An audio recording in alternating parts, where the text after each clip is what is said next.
along with Eric Draeger. He's former Milwaukee police detective and cybersecurity expert. He also specializes in digital footprints and cloud recovery for high-tech devices. So perfect guest for us to talk through this. Welcome. Thank you for being with us today. Thanks a lot. Appreciate it, Laura. All right, so we've got the doorbell video that's just wild that we were able to get that after, there was no way we were going to see video because it was damaged. And then, thankfully the FBI was able to get more of this footage. I'm wondering if we're going to see more of the cameras from inside. So I want to ask you about that. But I also want to start with the 3 people that were detained last night because chances are a lot of it came from tech. From a detective standpoint, talk us through how significant this is going to be in getting closer to a suspect. Obviously, we don't know exactly what's going on with what happened with SWAT last night, but tell me what your read is.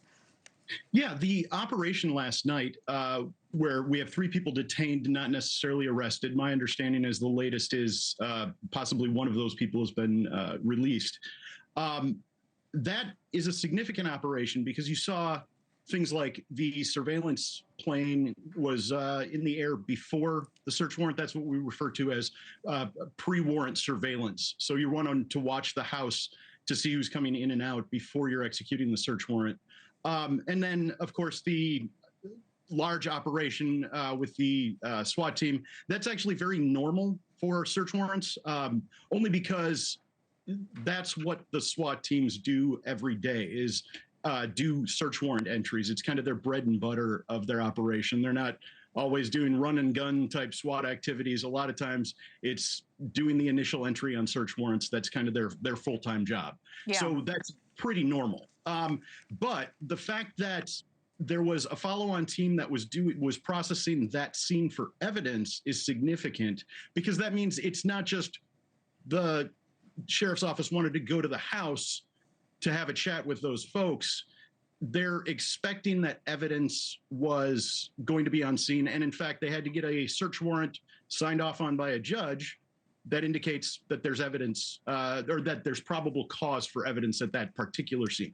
Yeah, Eric, I'm hoping that we're going to get some kind of a press conference. We all are, right? We all just want them to come to the mics and tell us what's going on. But that's not always how it works, especially when you've got a sensitive investigation. The sheriff did a couple of interviews yesterday, including with our own Elizabeth Vargas. Great interview by Team Vargas on that. Officials had a search warrant, as you mentioned, to go into this home. And we don't know if it's simply that somebody dropped a dime on this family, or we don't know the details of it, other than we can just take it from the tactical point of the vehicles, as you mentioned, that were there.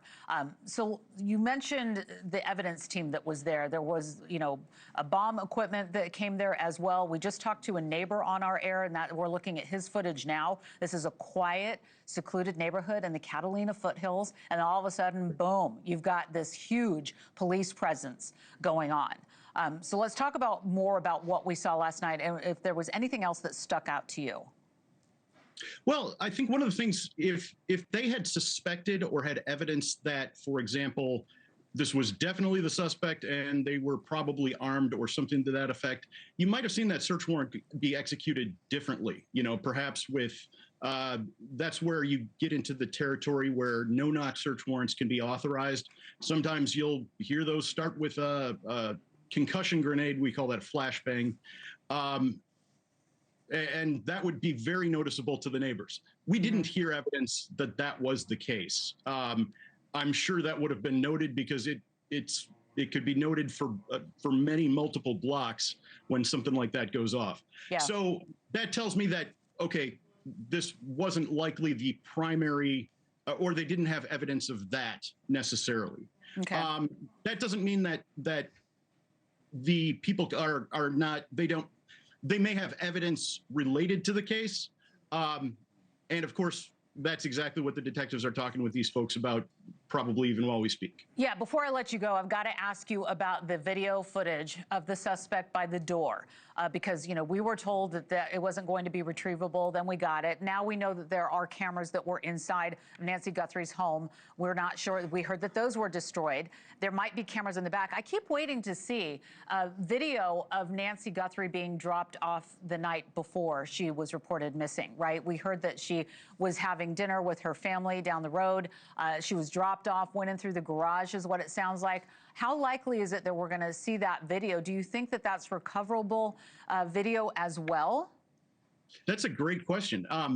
We didn't think this video was going to be recoverable because according to Google, that if the video isn't attached to your Google account because you don't have a subscription, it's just gone. Yeah. Obviously, we learned that's not necessarily the case.